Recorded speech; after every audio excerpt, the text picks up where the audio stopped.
Hello everyone, welcome to Vedantu NCERT solutions class 11th and 12th।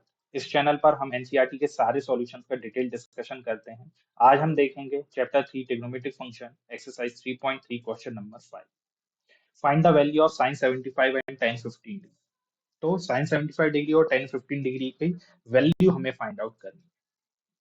हमें directly इसकी value पता नहीं है, राइट? तो कैसे फाइंड आउट करेंगे? पहले फाइंड आउट करते हैं sin 75 डिग्री।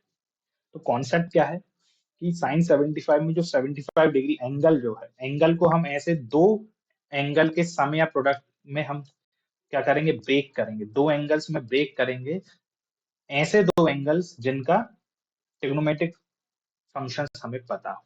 जैसे फॉर एग्जांपल मैंने साइन 75 को मैं क्या लिख सकता हूँ, 75 को मैं क्या लिख सकता हूँ, 45 डिग्री प्लस 30।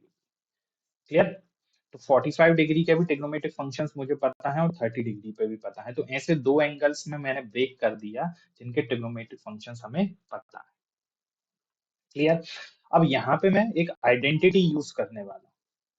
कौन सी आइडेंटिटी यूज करूंगा मैं आइडेंटिटी इसमें यूज करूंगा sine of x plus y equal to sine x cos y plus cos x sine y. ये आइडेंटिटी मैं यूज कर, x की जगह मैं पुट करूंगा 45 डिग्री और y की जगह 30।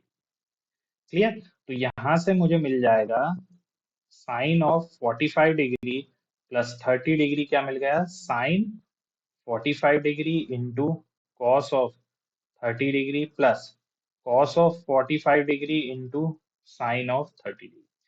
साइन 45 1/√2, कॉस 30 डिग्री √3/2, cos 45 1/√2 और sin 30 1/2। सारे ट्रिग्नोमेट्रिक फंक्शन की वैल्यू हमें पता है, इसलिए मैंने 75 को ऐसे दो एंगल्स के फॉर्म में ब्रेक किया है जिनके ट्रिग्नोमेट्रिक फंक्शन मुझे पता है।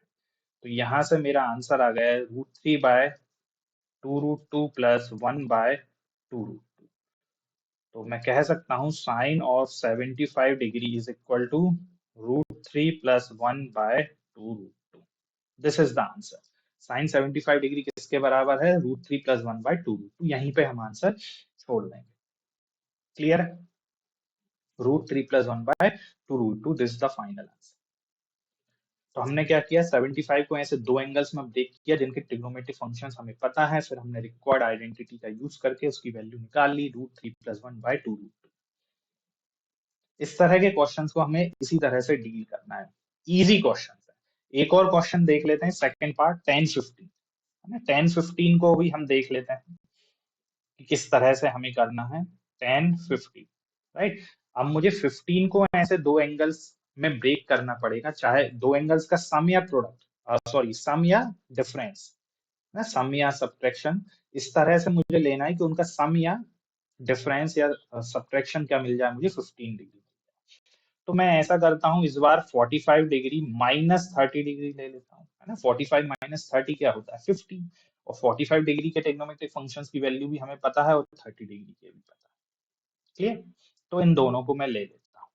अच्छा, यहाँ पे मैं कौन सी आइडेंटिटी यूज करूंगा, tan of x minus y which is equal to tan x minus tan y divided by 1 plus tan x into tan y। x की जगह 45 डिग्री, y की जगह 30 डिग्री। तो हमें क्या मिल जाएगा, tan 45 minus 30 is equal to tan 45 minus of tan 30 divided by 1 plus tan 45 degree into tan 30। tan 45 है 1 और tan 30 कितना होता है, tan 30 डिग्री हो जाएगा 1/√3। 1 प्लस 1 इंटू 1/√3। तो यहाँ से मुझे मिल रहा है, एलसीएम लूंगा तो √3 minus 1 divided by √3 plus 1। Clear? अब √3 माइनस 1 डिवाइडेड बाय √3 प्लस 1, है ना। तो ये इसका फाइनल आंसर होगा। इसे हम रैशनलाइज भी कर सकते हैं, है ना। रैशनलाइज, डिनोमिनेटर को रैशनलाइज कर सकता हूँ मैं। डिनोमिनेटर √3 प्लस 1 है, तो मैं न्यूमरेटर और डिनोमिनेटर में मैं मल्टीप्लाई कर रहा हूँ √3 माइनस 1 से, रैशनलाइज कर रहा हूँ बेसिकली। क्लियर? तो यहाँ से मुझे क्या मिल गया, न्यूमरेटर आ गया √3 minus 1 whole square divided by denominator क्या हो जाएगा, √3 प्लस 1 इंटू √3 माइनस 1। सॉल्व करूंगा तो 3 माइनस 1 विच इज क्लियर। तो यहाँ से मेरा 1015 की वैल्यू आ गई है √3 - 1 होल स्क्वायर। यहाँ पे मैं आइडेंटिटी यूज कर सकता हूँ, कौन सी identity, a - b whole square वाली। कौन सी identity, a - b whole square वाली identity, a² - 2ab plus b²। ये आइडेंटिटी यूज कर रहा हूँ, तो मुझे मिलेगा 3 -2√3 + 1 डिवाइडेड बाय 2, तो ये हो गया 4 -2√3 डिवाइडेड बाय 2। तो सॉल्व करूंगा तो 1015 की वैल्यू 2 - √3। तो this is the final answer, 2 - √3। 1015 की क्या वैल्यू होती है, 2 - √3। तो कुछ ट्रिग्नोमेट्रिक एंगल्स, कुछ एंगल्स पे जो ट्रिग्नोमेट्रिक फंक्शंस की वैल्यू हमें नहीं पता होती है, तो हम इस तरह से हमें उन्हें निकाल सकते हैं। जैसे हमने साइन 75 की वैल्यू निकाली √3 + 1/2√2, उसी तरह से 1015 की वैल्यू हमने निकाली 2 - √3। I hope the solution is clear to everyone, right? Please do like, share, and subscribe the channel. We'll see in the next video with the next problem. Till then, students, have a good day.